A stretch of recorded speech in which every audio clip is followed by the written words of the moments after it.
history of humanity is that our origin, inception, progression, and proliferation was dependent on the African pygmy. Millenniums ago, before the first dynasty of ancient Kemet, before the construction of the Great Pyramids and Sphinx, and a time reaching back to the pre-dynastic period, and even earlier, going back countless ages into the Neolithic era, the Stone Age, and even further back to the very dawn of humanity, the African pygmy tribes were appointed by nature to reign as vicegerents over the planet Earth. Scientific genetic studies have shown that the African pygmy tribes have the oldest living DNA on the planet Earth, namely the San, Twa, Mbuti, Aka, and Bayaka tribes of southern and central Africa.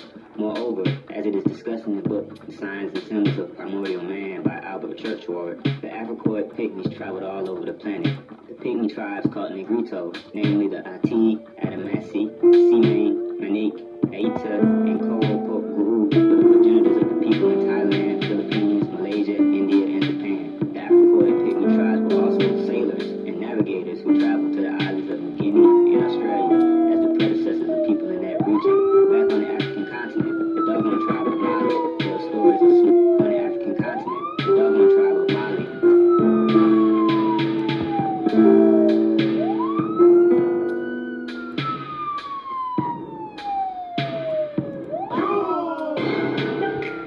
Soldier Boy Joe.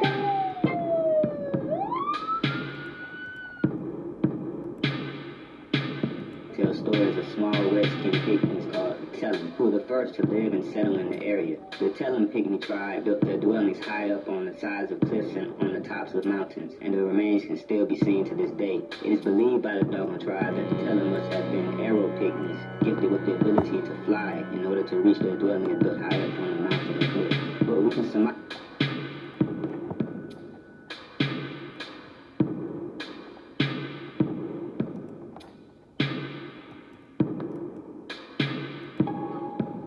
Dirige Prize Ransom.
To deal with these cocky Caucasians who think I'm some wigger who just tries to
About the philosophy of the African pygmy is that it was a philosophy which held a deep and profound respect for nature. As a means to ensure their survival, the African pygmies would have to observe nature in order to gain knowledge of nature, understand nature, and then make practical use of the knowledge for their survival and well-being.